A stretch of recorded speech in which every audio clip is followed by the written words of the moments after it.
yards. What we do is take waste from coffee brewers, roasters, restaurants, and other mass waste producers, and we feed it to our worms and make compost out of it and make worms, as well as get rid of the trash.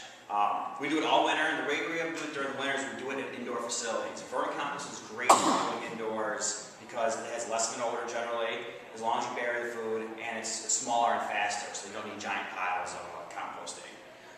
Worms also are really tolerant to the winter. We have left worms overnight all through winter. Last winter, where they do survive it, they slow down and they will die, but some will die, and even if they face extinction, the eggs will repopulate in spring.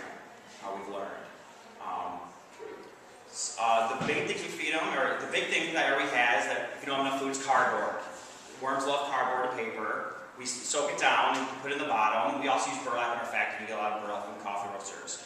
So when making a bin, you want to create a nesting ground for them, paper or burlap, we've learned.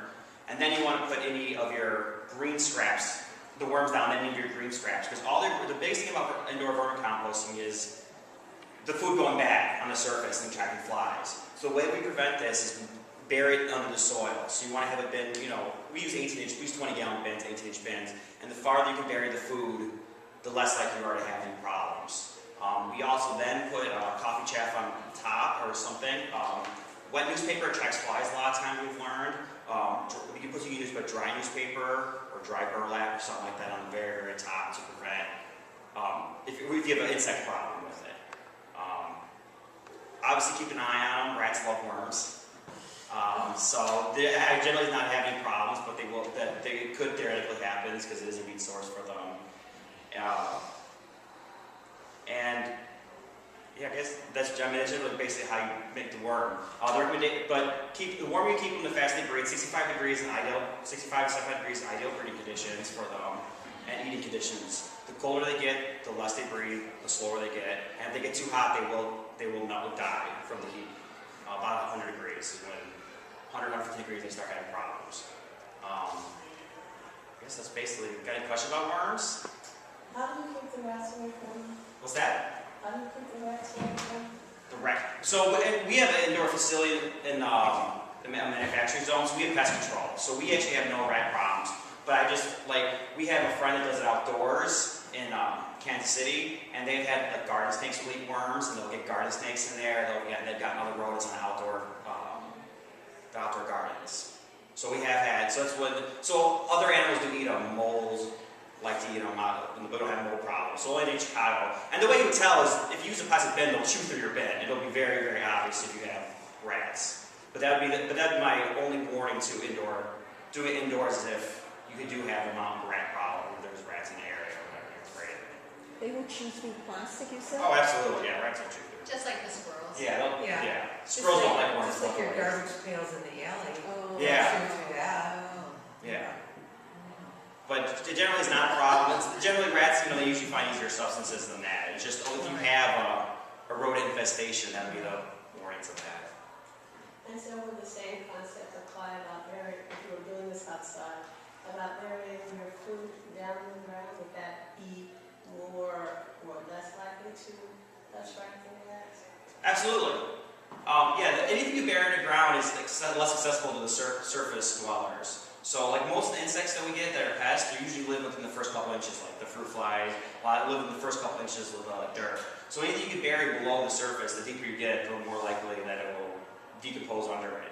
All our worm bins, we drill holes in it because they need circulation. That's what has drills in the roof. If you add water to it, because they get dry like paper. If there's not holes in the bottom, you can't add too much water. It's hard, but you can. And if you get anaerobic foods, if you have a big enough bin, food will go anaerobic. It will smell really bad. You'll know when you hit it because it smells like rotten food. And a lot of times this is caused by not enough air circulation within the bin itself. The worms can't get to it. So let me make sure I understand. What you do is the vermiculture type of composting. It's indoors. It's indoors. And it's in large bins. So actually, we're converting large bins. Right now, we actually use 20-gallon bins from Home Depot because we're doing all the physical labor, which is larger now. We're doing all physically or manually, and it's about 80 pounds when it's full of compost. So this is what bins we use, which is great for home. It's about the size of a family, generally. So we do have it for family. We actually have family kits. You can see down the hall what it looks like. What what is the time period from generally start to finish for when you begin the bin to when you harvest the compost, and then what happens to the compost after it's Good ready? question. So food, depends on the food you feed them, the type of food it takes down. Cardboard is what we call a slow active food, it lasts longer in our bins.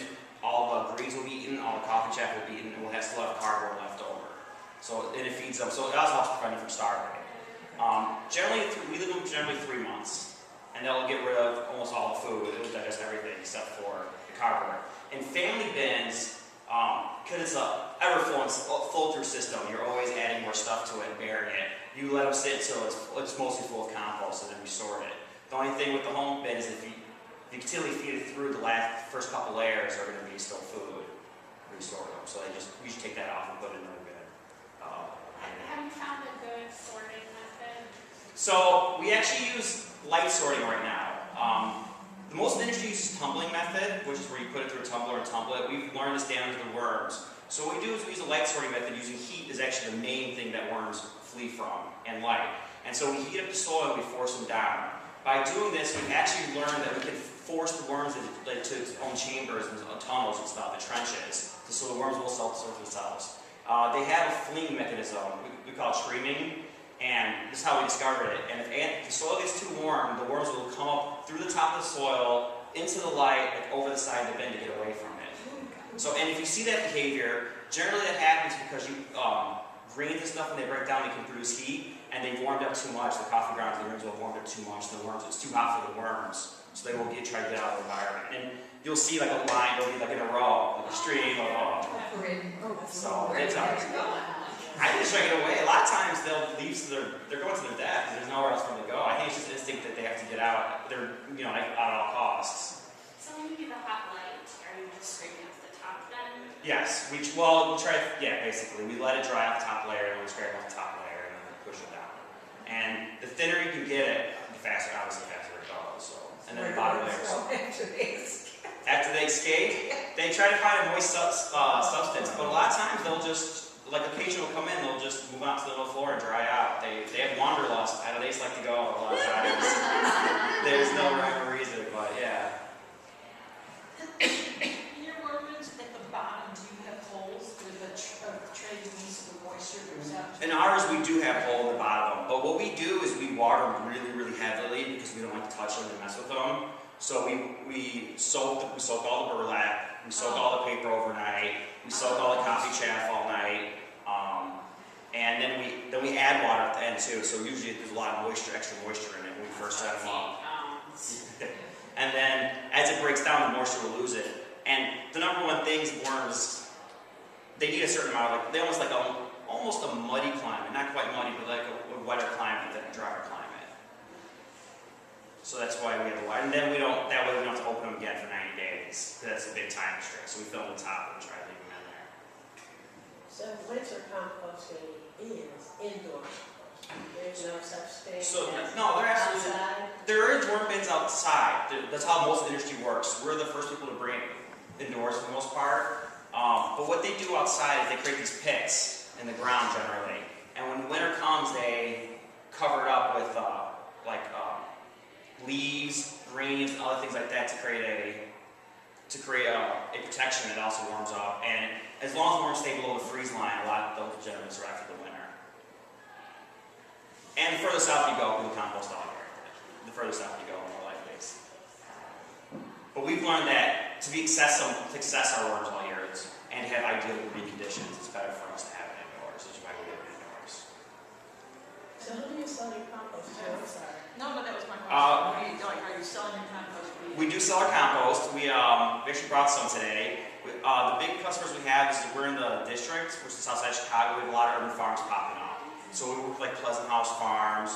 We used to be at the plant, and we work with our goal is to work with a lot of the urban gardeners because they're going to need to create beds in Chicago, and that's going to take a lot of soil. And we also sell to the home gardener. We have them on Amazon. We have it through our website. We brought some. Are you selling worms too? We sell worms. Worms is actually our number one business. Actually, is the one to sell. What kind? Is that? What kind of worms? Our number one worm we use is red wigglers. The reason we use red wigglers is red wigglers is one of the faster composting worms. We also grow European night crawlers and African night crawlers. The reason we started growing is we started getting so many requests for fishing worms. And red wigglers are not good fishing worms, they're just too small of a worm. But if your goal is to compost, I would definitely recommend the red wiggler worm. African night crawlers need a warmer climate, and Europeans are good with the cold climate, but they're a bigger worm and they compost a little bit slower. But they're pretty comparable. They call them super reds too sometimes. Some people call them super reds. What's the life cycle of a worm?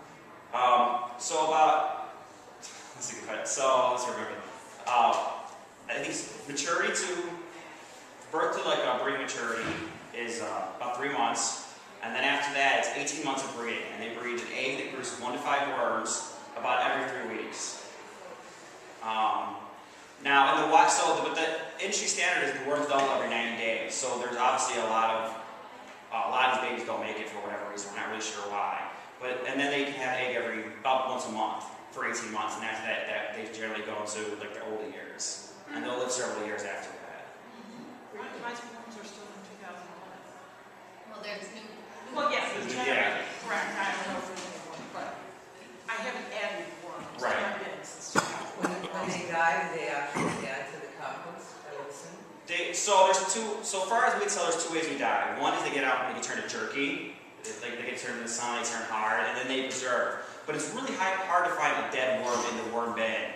And we're pretty sure it's because the bacteria in their guts help them break down faster.